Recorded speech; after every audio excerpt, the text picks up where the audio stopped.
अस्सलाम वालेकुम। मैं हूं नाज़रीन तसव्वुर मीरा और एक बार फिर आपकी खिदमत में पेश हूं। और आज हमारे साथ फिर एक दफ़ा डॉक्टर अदरीस खान साहब मौजूद हैं, जिनका ताल्लुक eastern medicine speed university Lahore से है।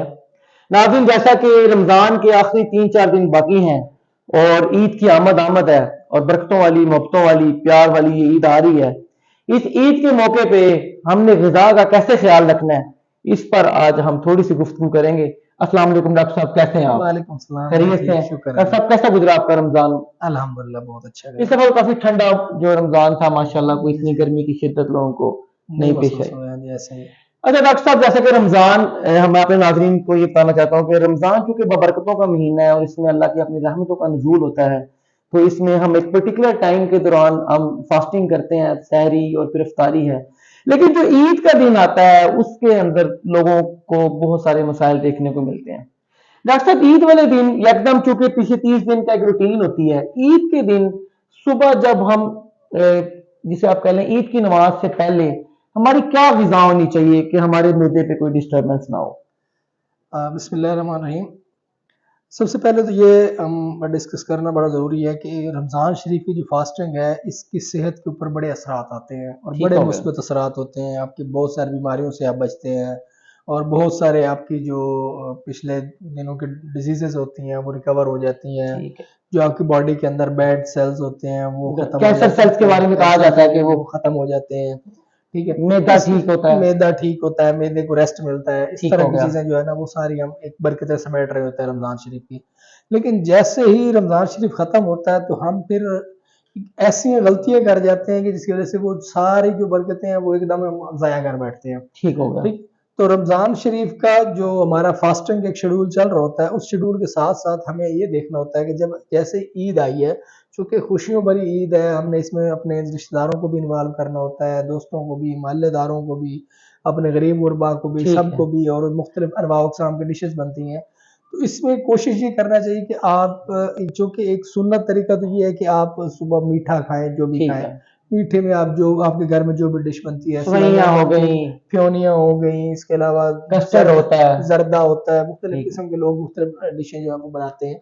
तो जो भी आप लें, वो एक लिमिटेड क्वांटिटी में लें। यानी इत्दाल का दामन न छोड़ें। एतदाल का दामन ना छोड़ें। आप मतलब कि जिस तरीके से आप पहले सहरी इफ्तारी के साथ चल रहे थे या फास्टिंग में चल रहे थे, आप थोड़ा-सा मीठा लें, इवन एक खजूर भी ले सकते हैं।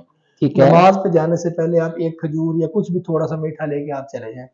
अच्छा, दूसरी चीज़ जो मीठे में बड़ी अहम डिस्कस करने वाली है, वो ये है कि मीठे में हम ये कोल्ड ड्रिंक्स और ये जो मिठाइयाँ हैं बेकरी की, इसकी बहुतात करते हैं, स्पेशली सेहत के ऊपर ना। ठीक हो गया। तो ठीक हो गया। इनका ज़रा अवॉइड किया जाए, इससे परहेज़ किया जाए। मीठे में आप वैसे चूँकि पूरा रमज़ान शरीफ आपने प्यास भी रखी होती है, तो उसके लिए बेहतर ये है कि आप स्कंजबीन का इस्तेमाल करें, नींबू पानी का इस्तेमाल करें, आप दूसरे मशरूबात लें, फ्रेश जूसेस लें, फ्रेश आप घर जूसेस के लें, बनाए। लस्सी लें, दही ठीक है। लें, इस तरह की चीज़ें लें, ठीक है। बॉडी को रिहाइड्रेट करें। लेकिन जो है वो इतना मीठा ना शुरू हो जाए कि फिर उसके बाद उनके मसाइल अच्छा डॉक्टर साहब, जब वो ईद की नमाज पढ़ ली, घर आके थोड़ी देर बैठते हैं, तो फिर खाने की तरफ जो हमारा ध्यान जाता है, क्योंकि अजीज़ो कारब आ रहे होते हैं, मेहमान, दोस्त अहबाब, तो उमूमन खाने में उस दिन कोई चिकन की आइटम्स होती हैं, कोई ज्यादातर लोग जो हैं वो मुर्गन गजाएं बनती हैं, होनी भी चाहिए, ईद का मौका भी है।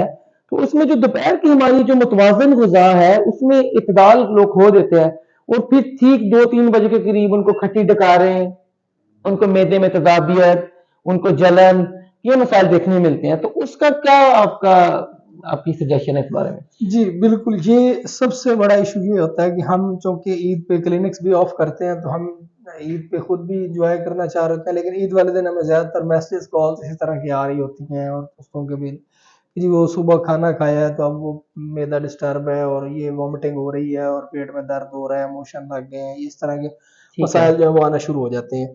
तो उसके लिए एहतियाती तदाबीर जो है वो सबसे पहले ये हैं कि बजाय इसके कि आप मुर्गन, चाहे आप चिकन पे भी जा रहे हैं तो मुर्गन कढ़ाइयों की बजाय आप बारबेक्यू की तरफ जाएँ।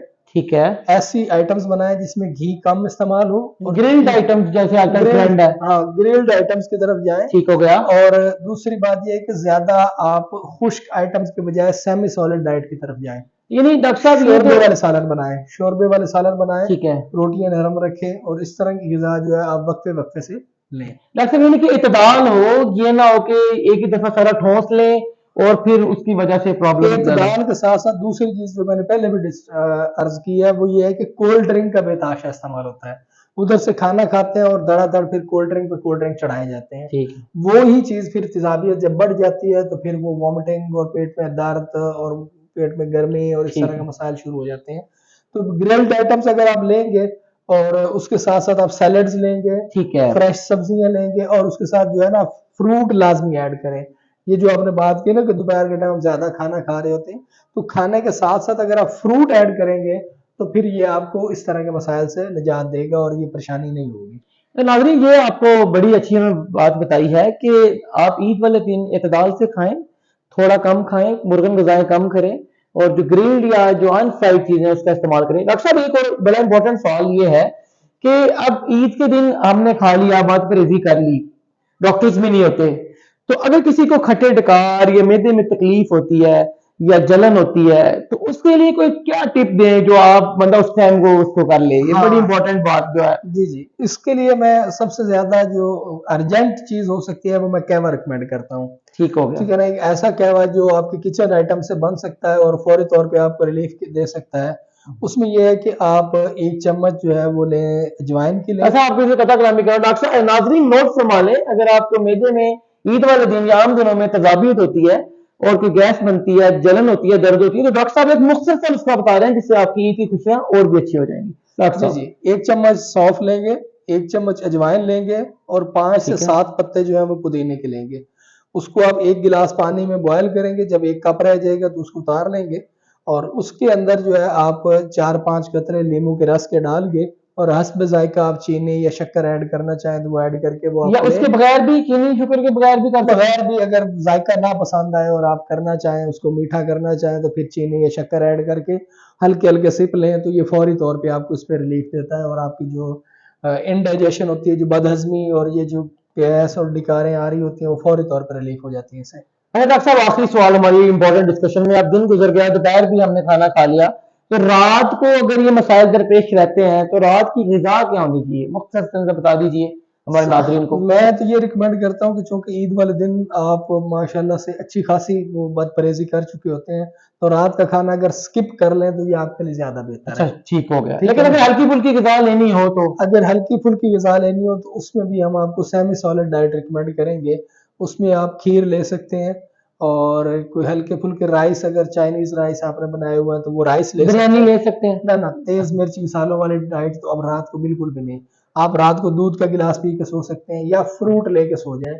अब रात को आप खाना ना खाएँ क्योंकि अब रमज़ान शरीफ नहीं है कि आपने 2 बजे फिर उठ जाना है या फिर आप तरावियाँ पढ़ने जाते हैं तो फिर वो एक्सरसाइज़ होती है और वो खाना हज़म हो जाता है। तो अगर रमज़ान शरीफ अब नहीं है, अब आप रात को खाना खा के सोएँगे तो सुबह 10 बजे से पहले आपने उठना भी नहीं है। तो ठीक है। इतनी ज़्यादा ओवर ईटिंग करके जब आप सोते हैं तो फिर वो आपके लिए मसाइल ज़्यादा बढ़ना शुरू हो जाते हैं। ये नाज़रीन, जैसा कि डॉक्टर साहब ने हमें बताया कि हमने ईद के दिन हमने क्या एहतियाती तदाबीर को अपनाना है, कौन सी ग़िज़ाएँ खानी है और अपना ईद का दिन किस तरह खूबसूरत तरीके से निभाना है, और इस अच्छी सोच के साथ, अच्छे ख़यालात के साथ, मुस्बत सोच के साथ अपना और अपने घर वालों का ख्याल रखें।